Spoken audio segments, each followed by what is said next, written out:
What is up? StevePloetz here of the Contingent on You Listening podcast, here with my co-host Isaiah Hernandez. What's going on, everyone? Hey, here's what we've heard. What we have to do is jump into content, jump into the exciting stuff right away, so we're going to jump in. Today in the studio, we have Mike Miedler, CEO and president of Century 21. Mike, thank you for joining us here. Thanks, Mike. What we want to talk about today is how much does a company even matter? Why does a brokerage matter to an agent when oftentimes as agents we feel like, hey, we're doing the bulk of the activities. Right. Who's behind us? Does it matter? Why does it matter? Et cetera, et cetera. Do you have an intro, or are we just jumping into this? I do have an intro. Like Steve said, guys, make sure you like and subscribe. We got to pay the bills. And again, like Steve mentioned, we have Mike Miedler here, CEO and president of Century 21. So we're going to have a great conversation with him, whether you're experienced or new. So here we go. Mike, again, thank you for joining us in studio. Great being here, guys. You guys always order such great weather for me here. So thanks. Yeah. We've had a few. You're the first president CEO of a major company. I mean, we were talking off air a little bit. You said that you spend about half the year traveling. I would imagine you've got a lot of miles, and you're a platinum member with Hilton or Marriott, I'm sure. 1K on United, over $1 million miler. I actually met the CEO of United at a NAREP event here in San Diego a couple of years ago. And he said, I told him, I was like, I just made $1 million miles. He said, you know what? Call me when you make 4 million. I love it. I love it. So you, being that you're all over the United States, I'm sure that you see a lot of agents, a lot of high producing agents in a lot of different markets, rural markets, urban markets, south, north, everywhere. Any commonalities that you see in them in terms of the ones that are being the most successful? Yeah, Steve, it's the best part of my job. In fact, I do see a common thread throughout all of them. And it's one of the things that I think, no matter what aspect of life you're kind of like trying to go after, what your goals are. I tell this to my daughter who, is on the JV tennis team. 3 things. One is mindset. Mindset is always super strong, super positive.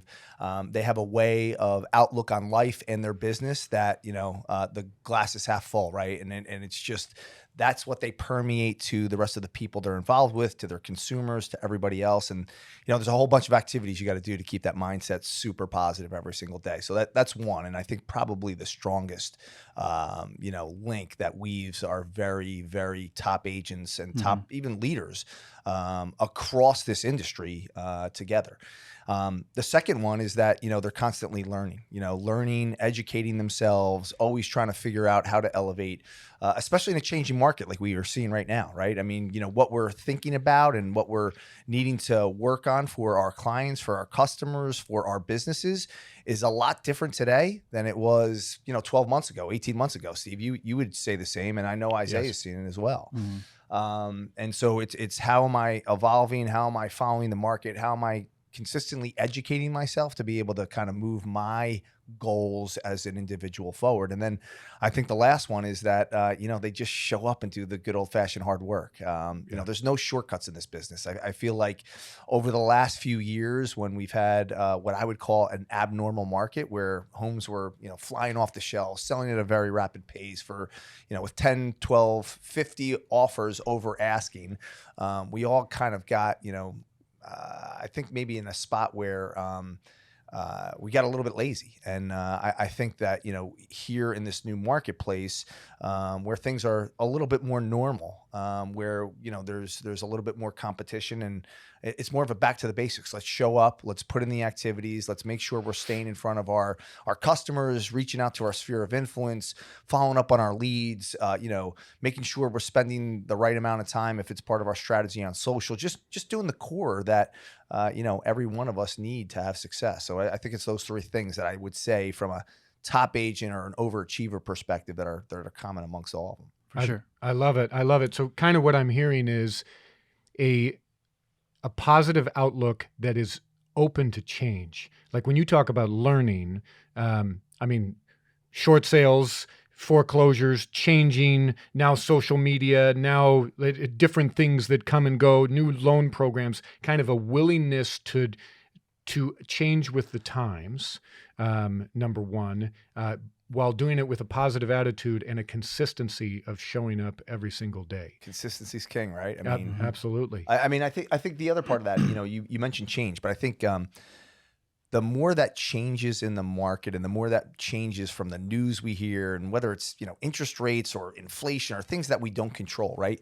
I feel like the more that stays the same from the basics of what we've got to be concentrating on. And for us, we're big believers in, if you serve the customer well, if you defy that mediocrity that sometimes exists in the industry and really deliver an extraordinary experience, that you're going to continue to get repeat and referral business because of how you're caring for your client. I think that's core and central, but there's so many of those other basics that I think, whether they're prospecting, pre-qualifying, your presentation skills or your closing skills, that, we got to go back to those basics. So yes, change, yes, adapt, yes, get more effective and efficient, but don't forget those true basics that are the core to our business. It's fantastic. I love it. So then tell me, where does the company plug in when what you're talking about is the individual agent's activities matter? Their outlook matters. It's obviously on them to grow, to learn, and you got to show up every day. Tell me, how does, in your case, Century 21, in our case, Century 21, how does the brokerage plug into that? Yeah, I mean, I think two levels, right? First is the brand itself, right? And that would be the Century 21 brand for us, or whatever brand you're with. For me, it's that brand allows and brings a toolbox to make the people who really matter, the agents, right? Well, the consumers who really matters, but it's really the agents who are delivering the experience that represent the brand. And what the brand does is it sits right alongside those agents to make them more effective and more efficient in their business. Honestly, people can do it without a brand. They can't do it as fast and as quick and as efficient as they could with a brand alongside them, whether that's marketing, whether that's technology, whether that's, for us from a Century 21 perspective, for 24 years in a row being the most recognized and respected. Like, we've spent billions of dollars on our brand name over 50 plus years, where we got our start right here in Southern California. An agent in any market across the globe cannot get the trust and confidence of a consumer like a brand like Century 21 has been able to do from what we do. It's kind of like, I've heard the phrase, and it's trite, but it's if you want to go fast, go alone. If you want to go far, go together.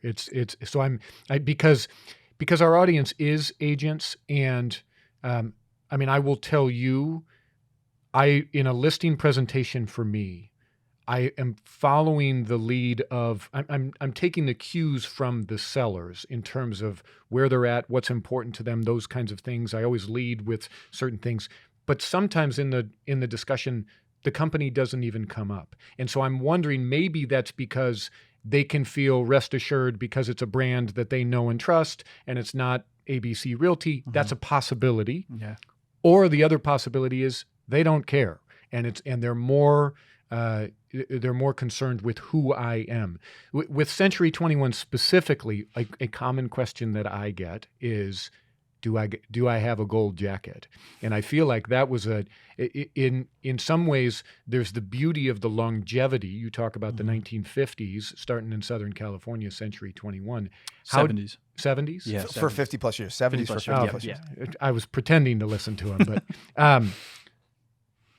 now we're competing with companies that pitch themselves as tech companies, all the silly terms, cutting edge. And I don't mean to say silly. It's a different marketing strategy. Yeah.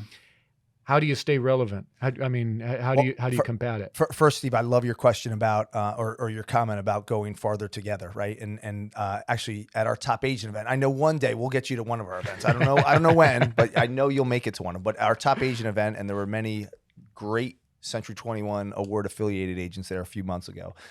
Manti Te'o, who is the star Notre Dame linebacker, came out, was drafted actually by the Chargers right here in San Diego. Yeah. He used that proverb. I mean, he said, if you think about it, it's really not just the destination, it's the journey that you go on. Right. And we all will make it farther together. And I think that's what the Century 21 brand stands for a lot. And in this industry, you know, there's a lot of folks who, you know, they might want to just do it by themselves. They're lone wolf agents. They don't need any help. They don't, you know, have aspirational goals of getting, you know, much bigger or larger. I think the best thing about the Century 21 system are the people of the Century 21 system and the support and all these top agents who are consistently masterminding, sharing best practices, trying to push one another to do more and be better for their customers. And again, that's where I think I love that proverb that Manti used at our top agent event. But going back to your gold jacket comment, right? So the gold jacket was an unbelievable, almost a brilliant marketing move. Call it, I don't know, whatever many years ago that was now. Decades. 40 decades ago, right? Yeah. And you know, I've even had folks do this test today in this current marketplace where Century 21 is still relevant. Walk into a Home Depot or to a Lowe's with your gold jacket on and your little Century 21 pin, and people will ask you, hey, you're a real estate agent? How's the market? Right. Yeah. I can guarantee it. I can guarantee, Steve, I know you look good in gold, but I bet if you tried that test this weekend, you'd get somebody who asks you that question. Now, if you go into some of the other 85 plus countries that we're in, like I was in Japan recently. I was been in France just last year. They still wear that gold jacket loud and proud. And it's a marketing symbol. And it's just, you know, it's part of their culture. Here in the US, I think, you know, there's a little bit more of uniqueness and people want to, you know, kind of show their identity and their differentiation. And so the gold jacket's kind of waned off. But I think what's important is that, you know, as sales professionals, we always have to be marketing ourselves. Sales and marketing go hand in hand and together. And we've evolved that from a Century 21 perspective in where we want to show up, because we believe as millennials and Gen Zers and these new generations come into the marketplace, they're not in Home Depot or Lowe's, maybe looking at real estate. They're on their phone or doing, you know, some other mechanism to kind of look for their dream home. And so, you know, we spent a lot of our time in the rebranding and moving Century 21 forward so that we can look good right here on your phone, which is where most home searches are starting. And so that's where we're spending a lot of our time. We're spending a lot of our time on social media. We're spending a lot of our investment in lead generation. And we believe that that's the best path forward for attracting the consumers who are buying homes in this marketplace. Love the answer. And I wanted to ask you, Mike, because Steve did a great job of talking about the brand and how it's, you know, relevant for experienced agents like himself. As a new agent here with Century 21, what are ways that you've seen this brand help elevate someone starting out from zero and then help move up? It's a great question, right? Because, you know, this industry has a low barrier to entry. You know, taking a state test and exam and getting into real estate. Yeah. And a lot of people get into real estate because they think it's going to be fun, exciting, sexy. They see, you know, $1 million listing on TV and they're like, hey, I could do that. That looks awesome. Like, I'll drive the Lamborghini and show the multi-million-dollar house. Wouldn't we all, right? And then they get into real estate and they realize, oh my gosh, this is not that It's a whole new beast. Yeah, it's a whole new beast, right? And so I think what's really important, as you said, Isaiah, is that kind of that first few months, because believe it or not, people wash out of the real estate industry very quickly. Right. And they realize they have to invest their own money. They realize that they have to put a lot of time and energy into it. But from a Century 21 perspective, you know, what we try to focus on, and I think this is the core to real estate in general, is that, and I said this earlier, about constantly educating ourselves. So we put a lot of effort, a lot of resource, and a lot of money into our coaching and training programs. And so for me, a real estate professional who's really serious about scaling their business and actually treating this like a profession, they have to go back to investing in themselves from a learning perspective. And it's not just learning about how to write a contract or, you know, the local laws or what you see on the test. It's about the ins and outs of making sure that you understand how to make contacts, how to prospect, knowing the metrics and data in your marketplace, that so you can sound educated to a consumer that you're potentially going to, you know, work with down the line. You know, this is the largest transaction from a financial perspective that most Americans are going to make in a lifetime. Right. And it's super important that we as professionals are completely buttoned up and offering the best, highest level of service, negotiating, knowing the metrics of the marketplace, and doing all the things that we have to in order to deliver on that experience. So we take education and continually educating ourselves. And the C21 University, great example. Exactly. Yeah. Super serious. Yeah. Awesome. Thanks. So talking about the market and, I mean, learning in a changing market, do you have predictions for 2023? I mean, we're moving into the summertime. I can't speak exactly as to when this is going to air, but give me your predictions on what's it look like for agents and what's it also look like for consumers in terms of buying and selling on that side. Yeah, Steve, I'd say this, and you probably know this better than I, but there's no timing the marketplace, Absolutely. right? I mean, I don't think any of us can speak for where interest rates are going to head. I do know this. If you compare this year, where we're at, where we've started, to the last 2 years, you're going to get a really weird comparison, right? Yeah. The last 2 years have been complete anomalies, a complete roller coaster, the ups and the downs. What I've said to folks before is, look, the good thing about the roller coaster is when you get off of it, you're on stable ground. Right. And I think if you compare where we're at, even year to date from an overall industry perspective, to 2019, which was more of a normal year, right? 5 million plus or minus transactions, not such an escalating median sales price. You're in a spot where we're actually doing a larger amount of volume than we were in 2019 for the first quarter. So I think this is more of a normal year. Now, here's what's going to happen. We're going to have the lowest amount of units probably in a decade that we'll do this year. To interrupt real quick, when Yep. you say we, are you saying Century I'm saying 21 or your entire industry? I'm saying the industry as a whole, right? Okay.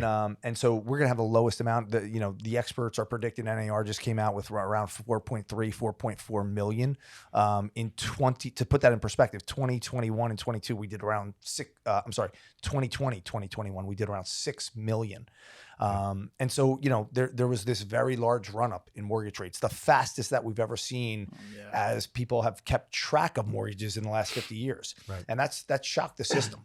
I think what a lot of economists are saying, excuse me, Steve, is that we probably need to get back to some mortgage rate in the 5 range, somewhere in that range, for people to mentally and also from a pocketbook perspective feel like they can, make a move, whether that's up or getting back into the market. And I think you would agree, like that's our main issue right now is finding inventory. There's 70% of existing mortgages right now are under 4%. Yeah. Right. And so it's going to be really tough for people to sign up for 6 and change. Yeah. Right. Yet at the same time, life happens. People, unfortunately, life happens where people have to, move for a job. That's what's so death, beautiful about divorce. our industry, honestly. And is shelter's a necessity. Right? Exactly. Is I feel like in a down market, maybe I'm not going to do my landscape. But if in a down market, I need to sell my house because mom and dad died and that property is vacant, or I get a job relocation, like good market, bad market, for agents, there is always opportunity and there is always transactions that just out of necessity. So you talk about the transactions, that the outlook is 4.2, 4.3 million. You had said 2019, that was about 5 million transactions. 2020, 2021 was about 6 million transactions. So in terms of the numbers of transactions, those are down. Obviously, price points, it depends on the area. Those might be up in some cases. Typically, I would say up from 2019, having gone through COVID and all of that. What, if I'm an agent, which I am, what should I do? How and give me some recommendations, just because you come across agents because it's scary out there. First, I would say analyze your business today, where you're at today compared to 2012 and from 2012 to 2019. If you've been in this a long time, if you got in 2020, you're probably in for a little bit of surprise this year, and maybe even the following. What I do know is this, Steve, is that like if you look at the demographics of this country, right, we're 90 million strong millennials, the largest generation in U.S. history. They just tipped the 50% home ownership point, but they still don't even get to the median age of the first-time home buyer in this country for another year. And we already know that they're late to the game, as is Gen Z, for many different reasons, right? We know that we have undersupply in this country because we've underbuilt for a couple decades, and whether you listen to Fannie or Freddie, it's somewhere between 3 and 5 million homes that we are short in this country. But that said, if I'm an agent, I am literally going back to the basics of this business. I am contacting past clients. I am looking at my sphere. I am reaching out. I am prospecting. I know a lot of agents right now who haven't done this in probably 3 years that are door knocking. Right. And the only way to find inventory right now is to be out there speaking with people. I just talked to Ken Schwartz yesterday. I mean, he's got an amazing program that he does around, canceled. Yes, Or expired. expired. Yeah, And same thing. it's like, those are the basic things. We just got to be reaching back out and contacting people, because it's not what it was 2 years ago. And if we want to find inventory, which is what controls markets, we got to be out there talking to people. I love it. We're going to be wrapping up here shortly. I guess My last question to you is, consumers have a lot of options. There's a lot of brands out there. There's almost in some ways, I would say, a saturation. What do you think that, speaking to a consumer now, what does Century 21 bring to the table that you feel is unique? That's a unique proposition. Yeah, I mean, I think that our mission and vision for our real estate professionals and the people we associate with is to deliver an extraordinary experience to the consumer. We have been for 20 plus years tracking the quality service that our agents provide. And we know this without a shadow of a doubt, that the agents who win our quality service awards do 60% more transactions than anyone else in our system. And I think that speaks to the level of how serious we take making sure that we take care of that client. Because when we are taking care of the client, it represents our real estate professional in a very strong way. It represents the brand in a very strong way. But more importantly, it leads to that repeat and referral business that, as you know, is the tenet of what we do in this industry. So to me, that is what we try to work on and is our guiding North Star every single day from a company's perspective. And, we take it really seriously for consumers with the largest transaction that they're going to make, the most emotional transaction that they're going to make in a lifetime. Yeah. A happy agent makes for a happy client. I certainly agree with that. Sure. Mike, thank you so much for making the time. Thank you, Mike. All the airline miles to sneak in. Yeah. And thank you for joining us. Please do everyone. like, subscribe, follow. We appreciate your support. We hope to see you next time here on Contingent on You Listening. Thank you, everyone. And Steve, great job on wrapping it up. Hey, call to action. Appreciate that. Hey,